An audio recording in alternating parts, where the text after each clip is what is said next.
Regresamos a Punto y Contrapunto. En 2019, Animal Político publicó que según las cifras de la Comisión Federal de Electricidad, 7.2 millones de usuarios presentaban adeudos, aproximadamente un 20% del total.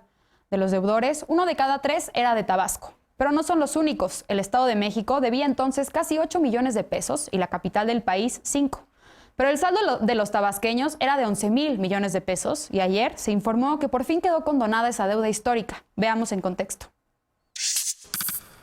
El gobierno federal condonó a Tabasco 11,000 millones de pesos en cuotas de energía eléctrica. La población usuaria del servicio doméstico de bajo consumo recibirá una condonación total y sin condiciones de sus adeudos. Este martes se informó que la Comisión Federal de Electricidad y el gobierno de Tabasco firmaron un acuerdo que beneficia al 85% del padrón de clientes de la paraestatal en Tabasco. Los 607,000 beneficiarios además pagarán durante todo el año la tarifa 1F, la más baja otorgada al servicio doméstico. El adeudo data de 1995, cuando Andrés Manuel López Obrador, entonces candidato al gobierno de la entidad, hizo el llamado a un movimiento de resistencia civil pacífica para no pagar los recibos de luz. Esto como parte de sus protestas tras el proceso electoral en el que fue declarado ganador el priista Roberto Madrazo. Desde la campaña electoral de 2018, el hoy presidente López Obrador prometió borrón y cuenta nueva para los deudores. En mayo de 2019, durante una visita a la entidad, pidió a sus paisanos pagar la luz y anunció la firma del convenio Adiós a tu deuda, que otorgó 6 meses para que los usuarios acudieran a las oficinas de la paraestatal para remitir su deuda y firmar un nuevo contrato, a partir de lo cual debían pagar su consumo eléctrico. Tras vencerse el plazo, se dieron 2 prórrogas más, pero hasta septiembre pasado, solo unos 200 habían regularizado su situación. Finalmente, este martes se anunció la condonación general y también para 203,000 personas afectadas por las inundaciones del último trimestre de 2020. Punto y contrapunto. Bien, último tema de la noche y ahora comienzo contigo, Sara. Esta condonación que hace la CFE, una condonación a la deuda histórica de Tabasco, y bueno, vuelve la Comisión Federal de Electricidad a ser tema de debate en esta mesa. ¿Cómo estás viendo tú este borrón y cuenta nueva? Como ya decía la nota, ya se había acordado un programa para la regularización de los deudores en Tabasco, pero ahora vemos una condonación total y sin condiciones. ¿Cómo lo estás viendo tú? Y digamos que claramente intentaron regularizar los pagos, no funcionó y tuvieron que buscar otra forma de resolver el problema. A mí sí me preocupa un poco el precedente que crea a largo plazo. También me preocupa que esto puede ser utilizado como a cambio de votos. Estamos en un año electoral, entonces cuando este tipo de acción pues nos hace cuestionar a veces los motivos, entendiendo que esto sí forma parte de un proceso mucho más largo que es importante reconocer, pero que sí es preocupante. También sabemos que la CFE en este país suele tener montos muy diferenciados entre una casa y su vecino, donde hay a veces las personas están siendo cobrados tasas muy altas para su consumo y donde no hay una claridad ni transparencia sobre por qué te están cobrando qué. Entonces, creo que sí hay una necesidad de revisar la CFE y revisar cómo está funcionando y cómo es esas estimaciones de pagos que tiene que hacer cada casa, porque sé que en las comunidades que yo he visitado y en donde vivo, siempre hay una gran diferencia entre lo que están pagando uno a otro, aunque las casas son las mismas o del mismo tamaño. Entonces, creo que también es importante, y lo hemos platicado en esta mesa, pues el personaje de Bartlett como teniendo este poder también y de que cómo fue ese acuerdo entre el presidente y Bartlett, entendiendo que es un personaje que nos genera mucha preocupación y que nos genera, pues, por lo menos de mi parte, una inseguridad sobre sus intenciones o sus motivos. Entonces creo que sí es importante, sí, que para esas personas, que bueno, porque claramente están en las necesidades de que se puede aligerar esas deudas y esa deuda histórica que tenían, pero creo que también en este momento de la pandemia sí tendríamos que estar viendo ¿cómo se extiende este aligeramiento o esta suspensión de pagos para más personas y más familias en este país ahora que hemos perdido tantos trabajos y que la gente está en una situación de crisis económica, además de sanitaria? Entonces, sí creo que tenemos que estar teniendo una conversación también mucho más profunda sobre las necesidades del país. Bien. Eder, no sé si quieras responder a la pregunta que plantea Sara y también, bueno, además de tu opinión sobre esta condonación, si consideras, igual que Sara, que esto puede sentar un precedente para el no pago y también para que se utilice como un instrumento político electoral. La ventaja de que una medida sea universal es que no es posible generar clientelas, y eso es muy importante enfatizarlo, porque cuando se utiliza electoralmente cualquier cosa, que es la tradición priista, es porque se generan clientelas, corporativizan los beneficios sociales. Esto es universal, es para toda la población cuya casa es de bajo consumo, y los beneficiados son 107,000 personas. Es además un compromiso que ya se había anunciado desde hace un año y que ha sido gradual y apenas ahora va a entrar en vigor, porque además hay una negociación en donde el gobernador de Tabasco se puso duro con la CFE y eso agilizó el proceso, pero además los movimientos de no pago de la deuda, como un poquito lo explicaba la nota inicial, suceden en todo el centro y el sur del país. Hay por regiones estrategias para potenciar la economía de estas regiones, así como en la frontera norte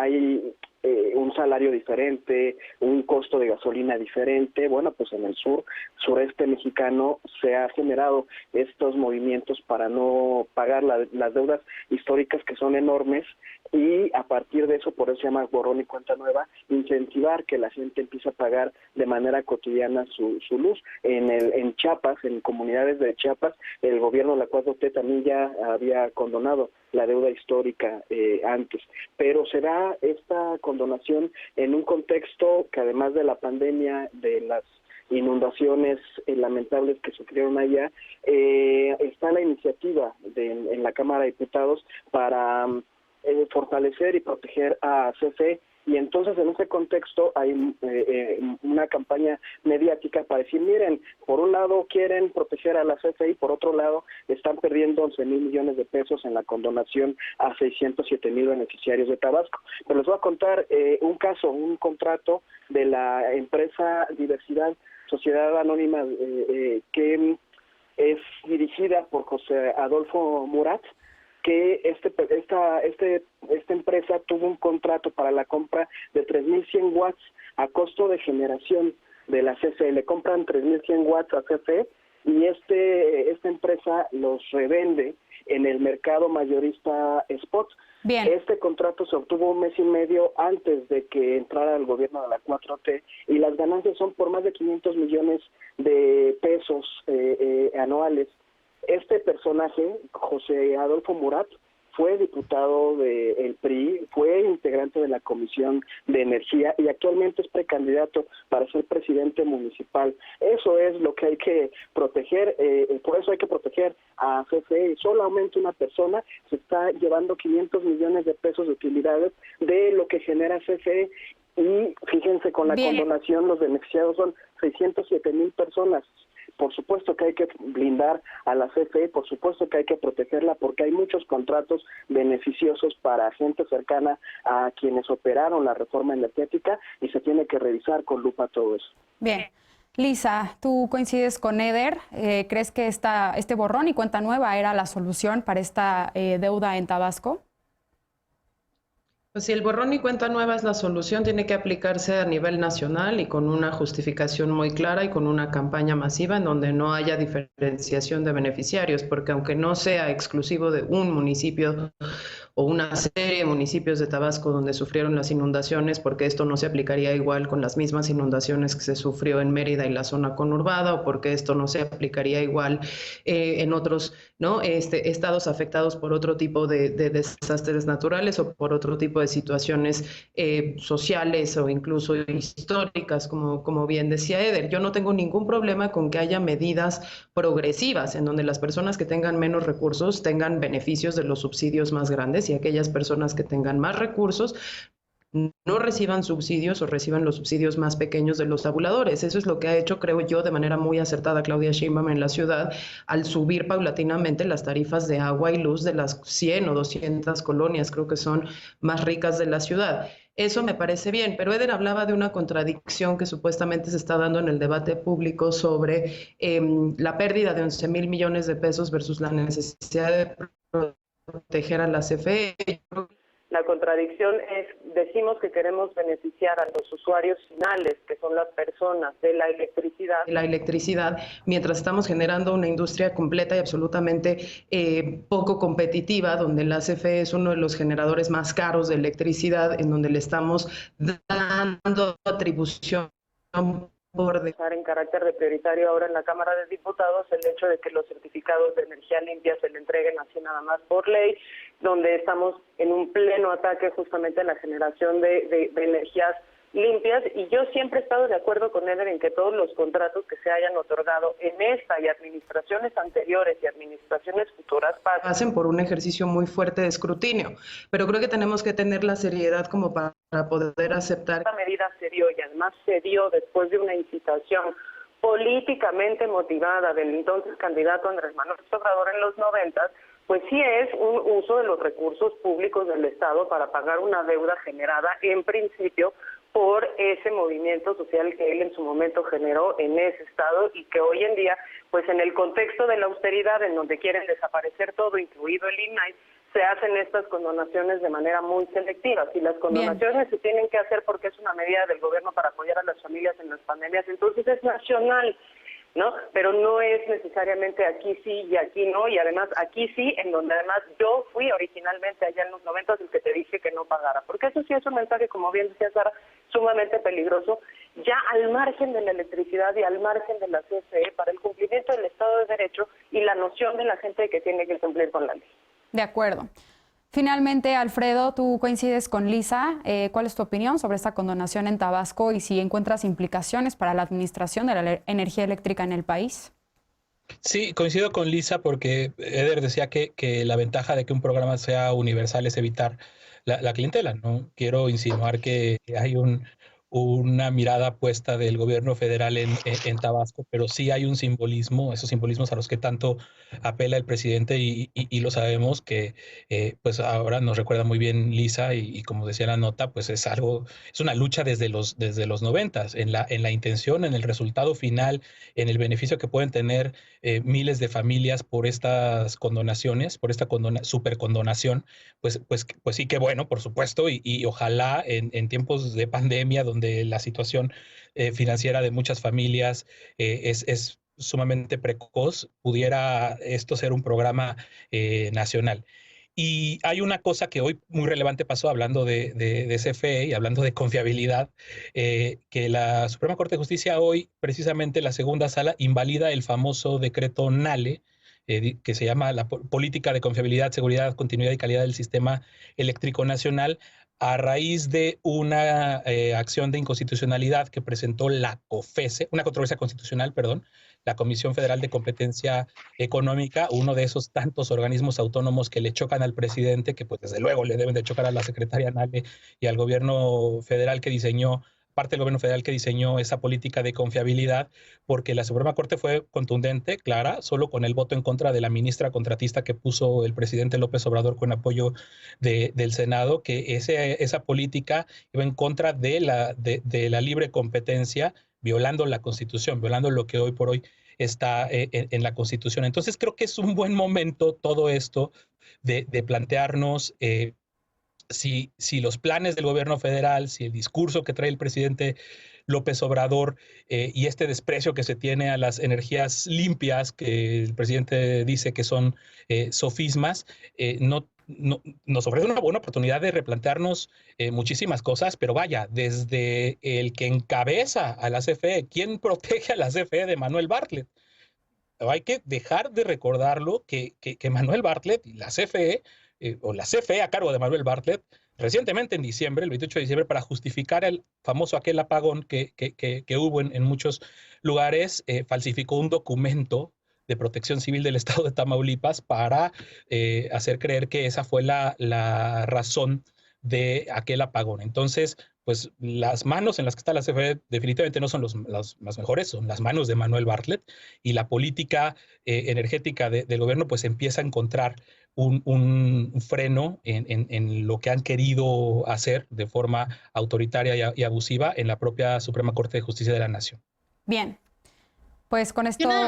Sí, Sara. Puedo decir una, que es nada más de que Eder dijo que esto es algo que es universal. No es algo que es universal, es algo que benefició a las personas que se sumaron a esa resistencia civil que llamó... No, eso es falso. Y a esas personas que decían... Eder, que termine, Sara, su intervención, por favor, y ahorita te damos la oportunidad de que respondas. Hay familias que no podían pagar eso, pero sacaron préstamos, pero pidieron dinero de familiares para poder resolver su deuda y sumarse a ese programa. Entonces, yo, y no quiero que suene que yo estoy en contra de que aligeran estos gastos. Es demasiado dinero lo que la gente tiene que pagar en los servicios básicos, y yo creo que sí deberíamos mejorar ese cobro que se hace, y totalmente de acuerdo con lo que dice Lisa, de que los que ganan más deberían pagar más, pero no puedes decir que es algo completamente universal cuando no ha sido, sino que son personas que se habían sumado a una decisión, a una resistencia civil, que no estoy en contra de esa resistencia civil tampoco, pero seamos claros. Eder, 20 segundos. 607,000 familias se hubieran unido a la resistencia civil cuando Andrés Manuel la encabezó. No fue así. Por supuesto que es universal, porque lo que se establece es que son las personas que viven en una casa de bajo consumo. Son 607,000 familias que son beneficiadas con este programa. Entonces, por eso hablo que sea universal. Y de la COFESE yo también desconfío profundamente. La COFESE fue la que aprobó contratos como este que les estoy diciendo, o contratos con, además, por otro lado, no es lo mismo energía renovable que energía limpia. Estas empresas extranjeras que generaron energía o que producen energía renovable no le pagan la infraestructura y el desgaste de la infraestructura a CFE, y eso lo aprobó COFESE, igual que lo aprobó estos contratos como el que ahorita les puse el ejemplo. Por supuesto que hay una desconfianza profunda a todo lo que se generó en la gestión anterior, y todo aprobado y aplaudido en aras de la competencia y del libre mercado. Entonces, tendrá a ver qué pasa con la iniciativa para proteger a la CFE, pero se tienen que revisar a detalle y con lupa todos estos contratos. Bien, pues lamentablemente tenemos que dejar el debate por aquí, al menos por hoy, y vamos a un corte para regresar con la paparrucha de esta noche.